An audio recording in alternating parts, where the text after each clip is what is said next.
quand on prend en fait la cyber, beaucoup pensent tout de suite, oui, je vais sécuriser ci, je vais sécuriser ça. Mais est-ce que tu comprends d'abord ce que tu vas sécuriser? En cybersécurité, en fait, il y a 4 domaines dans lesquels on va agir. D'abord, je vais agir sur la disponibilité, critère en fait d'intégrité, on va dire. L'autre point, c'est la confidentialité. Quatrième critère, c'est la partie preuve et traçabilité. Et aujourd'hui, là, concrètement, parce que moi, je sais que c'est des principes, je sais que c'est des bonnes pratiques, c'est ce qui doit être fait dans les entreprises pour s'assurer effectivement un certain niveau de sécurité. Mais je me rends compte en face aussi, il y a un problème de compétences. Donc, il y a beaucoup aujourd'hui de personnes qui sont dans la sécu, mais qui sont pas familiers avec des notions de CI/CD, de tout ce qui va être vraiment intégration continue. Mais dans les faits, qu'est-ce qu'il faudrait en termes de recommandations justement pour s'assurer que dans une équipe, on puisse attaquer à la fois ces principes de sécurité, mais aussi d'assurer la sécurité dans le développement, en fait, dans le cycle de vie des développements. Tout est une question de coût. Pour moi, la compétence, tout le monde peut l'acquérir et l'avoir. Okay, mais après, c'est quels sont les moyens que tu veux mettre en place et quel est ton besoin de sécurité. Donc, en fait, je veux toujours m'adapter en fait au coût en fait de revient de ce que je produis à chaque fois. Si j'ai une application qui me fait du 1 milliard par mois, une application de trading par exemple, je mettrai tous les moyens qu'il faut. J'ai une application qui me fait du 1 million, je mettrais, allez, en général, on est sur, avant, on était sur du 5% du coût sécu, mais aujourd'hui, on va être plus sur à peu près entre 10 et 15%, et voire même 20% souvent. Tu vois, donc la question, pour moi, c'est pas lié en fait aux personnes, c'est lié toujours au coût. C'est comme une assurance, tu vois ce que je veux dire. Si tu vas t'acheter une bagnole à 200 000 euros, ben, tu vas prendre une assurance peut-être à 5 000 euros par mois. Tu vois ce que je veux dire. Tu vas acheter une bagnole à 20 000 euros, ben, tu prendrais une assurance qui te fait 50 euros par mois ou une centaine d'euros par mois. Tu vois ce que je veux dire. C'est toujours une fonction en fait du coût et de ton besoin de sécurité. Tu as, parce que je caricature encore une fois, tu as des gens en fait qui vont t'acheter une bagnole, par exemple, une bagnole en occasion, qu'ils ont acheté à 5 000 euros, mais lui, sa priorité, c'est de s'assurer que par rapport au lieu où il est, il apporter en fait la sécurité sur le vol de sa bagnole. Donc, il va protéger ça. Donc, il va mettre le coût qu'il faut pour que l'assurance prenne en charge le jour en fait on lui vole sa bagnole. Ben voilà, lui, il a exprimé un besoin. Tu vois ce que je veux dire? Et en fait, l'assurance va répondre avec un coût par rapport aux besoins qu'il a exprimés. Donc moi, je vais toujours réfléchir en termes de coût parce que au départ, on dit, ouais, je déploie mon application, j'ai tel profil, je veux ça. Mais oui, mais mon cher ami, tout ça va te coûter combien au regard de ce que ça va te rapporter. Vu que tu as parlé de coût, moi ça m'intéresse beaucoup parce que au quotidien je vois aussi des personnes qui parlent de coût, notamment de cybersécurité en termes de centre de coût. C'est un peu la problématique qu'on rencontre dans les directions des systèmes d'information. Donc justement beaucoup de RSSI, donc pour ceux qui savent pas, donc RSSI c'est responsable de la sécurité des systèmes d'information, ont ce problème-là de justification de leur budget cybersécurité, notamment dans le cadre de programmes de transformation de cybersécurité. Comment est-ce que, en tout cas, on peut amener cette notion de, on peut pas parler de ROI parce qu'il n'y a pas vraiment de ROI, mais comme tu as dit, c'est plus une notion d'assurance. Mais comment est-ce qu'on peut l'amener pour que ça soit validé justement en termes de décision? Tu sais, la question est super intéressante. Je reviens toujours, allez, moi je reviens toujours un peu en arrière. Avant, tu vas dire, oui, je vais embaucher, je vais monter une équipe sécurité. Ouais, mais telle personne est là, en réseau, il peut te faire de la sécurité. Il y a telle personne qui est là, en fait, qui est développeur, qui va mettre l'authentification forte. Ok, on fonctionnait comme ça avant. C'est-à-dire que les gens n'avaient pas les réelles compétences. Comment est-ce que en fait, ces compétences ont pu s'imposer? C'est parce que derrière, il y a eu un besoin. Il y a eu des piratages, des failles exploitées, des vols de données. Et par-dessus tout ça, et ça va répondre à ta question, et par-dessus tout ça, tu as de la réglementation. Tu as de la réglementation qui vient toujours en fait, essayer en fait, de t'imposer des choses. Et c'est comme ça que la cybersécurité a su s'imposer. La cybersécurité s'est imposée à travers ce que les boîtes ont connu comme vulnérabilité exploitée et le coût lié à ça. et qui est forcément lié à un ROI, parce que quand tu as un business, aujourd'hui qui te rapporte 100 000 euros par jour, 200 000 euros par jour, et que sur une semaine, 2 semaines, ton service n'est pas accessible, tu perds de l'argent. Okay. Donc, cet argent-là, il vaut mieux que tu l'investisses en fait dans la cyber et avoir les compétences. C'est comme ça que les équipes RSSI ont pu s'imposer aussi, en général. C'est parce que avant, il y a eu des incidents. Moi, je ne parle même pas d'incidents. Souvent, il y a eu des sinistres. je distingue toujours les deux notions. Un incident, c'est j'ai mon applicatif qui ne marche pas pendant 1 heure, 2 heures, 3 heures, une journée. Okay. Un sinistre serait mon application est déployée chez pas qui, je ne veux pas du nom d'un opérateur ici, mais depuis une semaine, j'ai un sinistre parce que la femme de ménage, elle est passée, elle a nettoyé le sol, il y a l'eau qui s'est versée et puis les machines se sont éteintes. On voit bien que là, on est dans une notion de sinistralité qui n'est pas une notion d'incident, c'est-à-dire que je suis sur, en fait, on revient sur le premier domaine, le D, la disponibilité qui n'est pas assurée. La disponibilité, c'est de l'argent, c'est du temps et c'est de l'argent. C'est comme ça que les équipes cybersécurité se sont imposées. C'est comment est-ce que en fait, je rends en fait, le système d'information de mon entreprise résiliente. Là, on parle de résilience. Et la réglementation, en fait, avant le RGPD, aujourd'hui, tu as du NIS. C'est la réglementation qui vient parce qu'aujourd'hui, plus aucune entreprise aujourd'hui n'est en capacité de fonctionner sans système d'information. Et si c'est un système d'information qui n'est pas résiliente, mais ça n'a pas d'intérêt.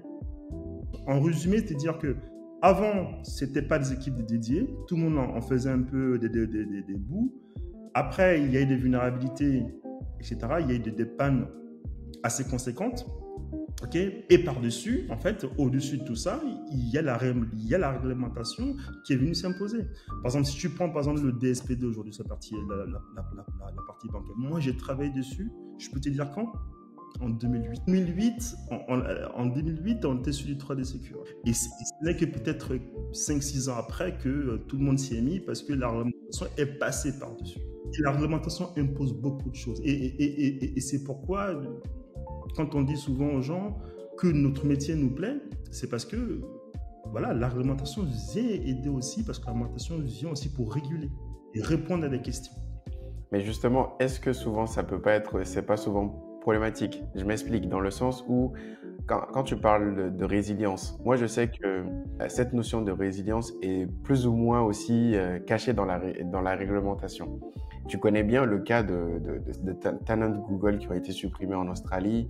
Il y a eu des problèmes avec des hébergeurs de la place, sans pour autant les citer, avec des data centers brûlés. Il y a eu pas mal de cas comme ça où, d'un côté, une entreprise a transféré son risque à un fournisseur externe qui, à la fin aussi, en fin de journée, n'a pas pu assurer certaines choses. Je sais qu'il y a des notions d'assurance ou des choses comme ça, mais ce que j'observe, c'est que de par le fait qu'on a dans l'IT de façon globale des fournisseurs de services qui deviennent de plus en plus présents, à la fois en tant que fournisseurs de solutions, mais aussi comme acteurs de lobbying dans les réglementations, donc qui ont d'entrée de jeu toutes les certifications, toutes les compliances, et qui aussi vont pouvoir, j'ai envie de dire, à travers les clauses contractuelles, jouer avec les niveaux de résilience. Donc, et ça devient un peu flou réellement pour une entreprise parce qu'elle se met dans une position où elle confie une partie réelle de son business à un tiers qui ensuite va, à travers les contrats, plus ou moins se désengager sur certaines parties. Donc, c'est un peu problématique. Ouais. C'est très problématique. Mais moi, je te garantis une chose. C'est que tu sais, on a eu l'avènement du on-prem, tout le monde fait de on-prem chez lui, etc. Après, on est passé en mode hybride. Okay. Après, moi, je suis un client aujourd'hui où en fait, l'on-prem n'existe plus. C'est-à-dire que moi, je suis convaincu que l'hybride, en fait, on va tous revenir à de l'hybride à un moment donné. Tous ceux qui font du full cloud.